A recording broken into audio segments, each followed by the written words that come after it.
আজকে পঞ্চম বিশেষ জজ আদালতে 3টি মামলার রায় হয়েছে। এই 3টি মামলার একটির মধ্যে প্রধান আসামি ছিলেন সাবেক প্রধানমন্ত্রী শেখ হাসিনা, আরেকটি মামলার প্রধান আসামি ছিলেন সজীব ওয়াজেদ জয়, আরেকটি মামলার প্রধান আসামি ছিলেন শামা ওয়াজেদ পুতুল।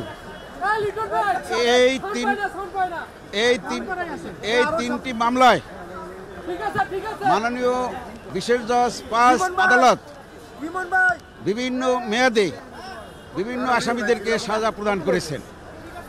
আমি এই 3টি মামলার যারা কমন আসামি আছে একত্রে সবার আসামি এই সাজার বিষয়গুলো আপনাদেরকে জানাচ্ছি।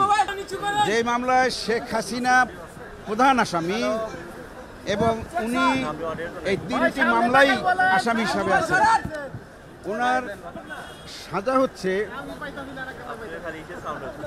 7 বছর করে 3 7 21 বছর এবং ওনার জরিমানা হচ্ছে 3 লক্ষ টাকা, 1 লক্ষ টাকা করে 3 লক্ষ টাকা, অনাদায়ে 18 মাস বিনা শ্রম কারাদণ্ড 6 করে।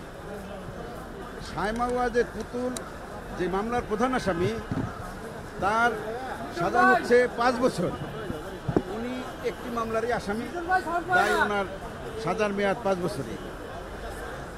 সজীব আহমেদ জয় উনি যে মামলার প্রধান আসামি ওই মামলার ওনার সাজার মেয়াদ 5 বছর এবং 1 লক্ষ টাকা জরিমানা।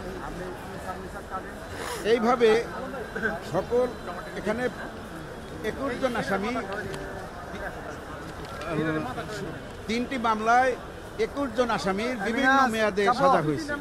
যারা এই 3টি মামলায় কমন আসামি আছেন তাদের সাজা ওইভাবেই ক্রমান্বয়ে, যার প্রথম মামলায় সাজা যদি 3 বছর হয়ে থাকে পরবর্তী 2 মামলা 3 বছর ধারাবাহিকভাবে খাটবে, একত্রে না,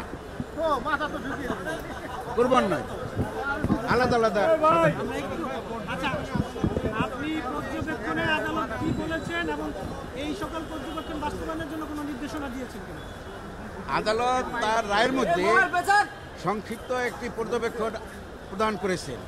সেই পর্যবেক্ষণে উনি উল্লেখ করেছেন যে একজন দেশের প্রধানমন্ত্রী যে তথ্য গোপন করতে পারে, মিথ্যা হলফনামা দিতে পারে, এটা তার কাছে বিশ্বাসযোগ্য হয় নাই। সে অবাক হয়ে গেছে যে একটা দেশের প্রধানমন্ত্রী কিভাবে 4 বারের প্রধানমন্ত্রী উনি কিভাবে মিথ্যা হলফনামা এবং তথ্য গোপন করে জনগণের সম্পদ উনি মিথ্যাভাবে নিয়েছেন।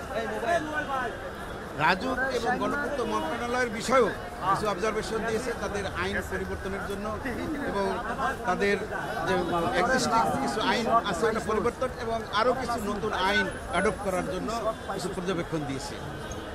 কেউ আইনের ঊর্ধ্বে নয় এবং রাজুকের যে প্লট বরাদ্দের বিষয় যে বিধিবিধান তার সাপেক্ষে উন্মুক্ত পদ্ধতিতে ডিজিটাল পদ্ধতির মাধ্যমে এবং সরাসরি প্রকাশ্য মিডিয়ায় আনয়ন করে প্লট বরাদ্দের জন্য এই লটারি সিস্টেমটা করার জন্য একটা পর্যবেক্ষণ দিয়েছে।